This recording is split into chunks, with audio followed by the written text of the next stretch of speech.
علماء فرماتے ہیں کہ اللہ تعالیٰ نے پیر کے دن کو 7 فضیلتوں سے مخصوص فرمایا ہے۔ سیدنا حضرت ادریس علیہ السلام پیر کے ہی دن جنت میں داخل ہوئے تھے۔ سیدنا حضرت موسیٰ علیہ السلام پیر کے ہی دن کوہ طور پر تشریف لے گئے۔ وحدانیت اللہ رب العزت کی دلیل پیر ہی کے دن نازل ہوئی۔ پیر ہی کے دن حضور صلی اللہ تعالیٰ علیہ وسلم کی ولادت بسعادت ہوئی۔ پیر ہی کے دن حضرت جبریل علیہ السلام حضور صلی اللہ تعالیٰ علیہ وسلم پر پہلی مرتبہ نازل ہوئے، اور امت کے اعمال پیر ہی کے دن حضور صلی اللہ تعالیٰ علیہ وسلم پر پیش کیے جاتے ہیں، اور پیر ہی کے دن حضور صلی اللہ تعالیٰ علیہ وسلم نے دار فانی سے دار بقا کی طرف رحلت فرمائی۔ حضور صلی اللہ تعالیٰ علیہ وسلم نے پیر ہی کے دن مکہ مکرمہ سے ہجرت فرمائی اور مدینہ منورہ میں داخل ہوئے۔ اسی پیر والے دن مکہ مکرمہ فتح ہوا اور اسی دن سورہ مائدہ نازل ہوئی۔ پیر کا وہ مبارک دن ہے کہ جس میں آسمان کے دروازے کھل جاتے ہیں اور گناہگار مسلمانوں کی مغفرت کی جاتی ہے۔ سیدنا حضرت ابو ہریرہ رضی اللہ تعالیٰ عنہ سے مروی ہے،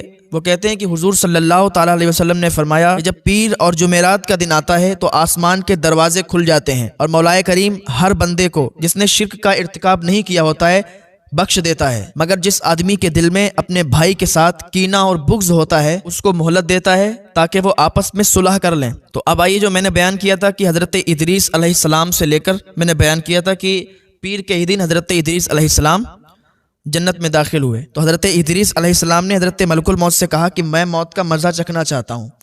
تو ملک الموت نے ایک آن کے لیے ان کی روح قبض کی اور پھر ان کی روح واپس ان کے جسم میں ڈال دی۔ پھر حضرت ادریس علیہ السلام نے کہا کہ میں جہنم کی سیر کرنا چاہتا ہوں، میں جہنم کی سیر کروں گا۔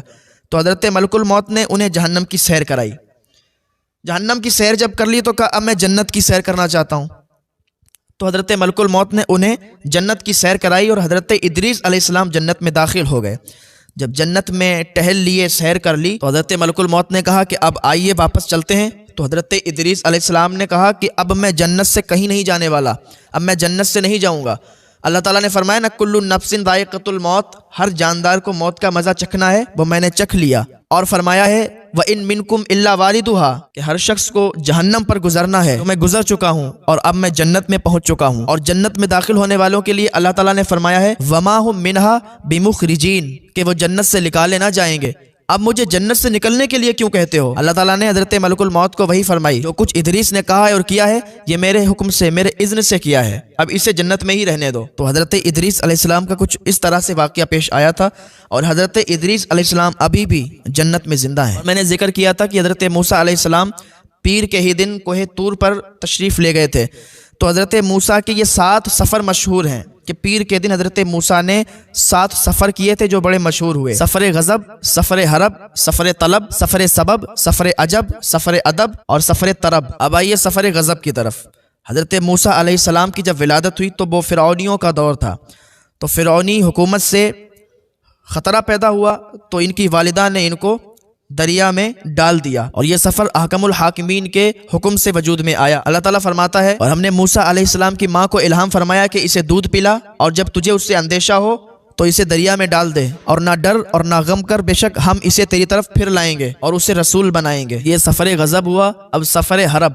سفر حرب حضرت موسیٰ علیہ السلام نے جب اس قبطی کو گھونسا مارا تھا، اور گھونسا مار کے جب فرعونی حضرت موسیٰ علیہ السلام کی تلاش میں نکلے، حضرت موسیٰ کے قتل کا ارادہ بنایا، تو حضرت موسیٰ علیہ السلام مدین چلے گئے تھے اور وہاں حضرت شعیب علیہ السلام کے پاس، تو ان کو تو راستہ بھی نہیں پتا تھا، کدھر جائیں کدھر نہیں۔ اللہ تعالیٰ نے ایک فرشتہ ان کے ساتھ بھیجا، فرشتہ ان کو راستہ بتاتا تھا، تو یہ اور انہیں پتے کھا کے گزارا کیا۔ تو جب حضرت شعیب علیہ السلام کے یہاں پہنچے تو وہ واقعہ میں نے ابھی جمعہ والے دن بیان کیا تھا، تو وہ حضرت صفورہ کے ساتھ آپ کا نکاح ہوا اور آپ وہاں پر رہے، اس کے بعد آپ وہاں سے واپس آئے، تو یہ اس کو سفر حرب کہتے ہیں۔ یہ حضرت موسیٰ علیہ السلام کا سفر مشہور ہوا، قرآن پاک میں بھی اس کا ذکر آیا، یہ تھا سفر حرب۔ اب سفر طرب، حضرت موسیٰ علیہ السلام کا جب حضرت صفورہ کے ساتھ نکاح ہوا تو 8-10 سال آپ وہاں رہے، اور وہاں سے جب نکلے آپ تو اپنی بیوی کو ساتھ لیا، اہلیہ کو ساتھ لیا، اور نکلے تو ایک جنگل میں پہنچے، وہاں پر راستہ بھی بھٹک گئے،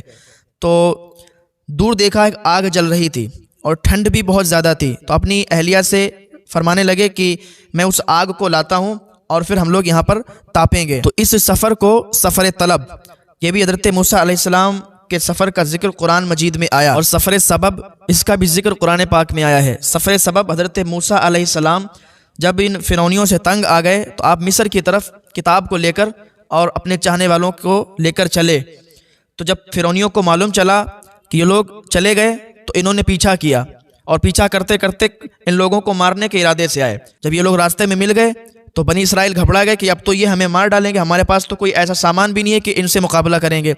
تو حضرت موسیٰ علیہ السلام نے فرمایا تم غم نہ کرو، تم فکر نہ کرو، اللہ تعالیٰ ہماری مدد فرمائے گا۔ موسیٰ علیہ السلام کو حکم ہوا اللہ کا، تو اللہ تعالیٰ کے حکم سے حضرت موسیٰ علیہ السلام نے دریا میں اپنا عصا مارا تو دریا میں راستے بن گئے۔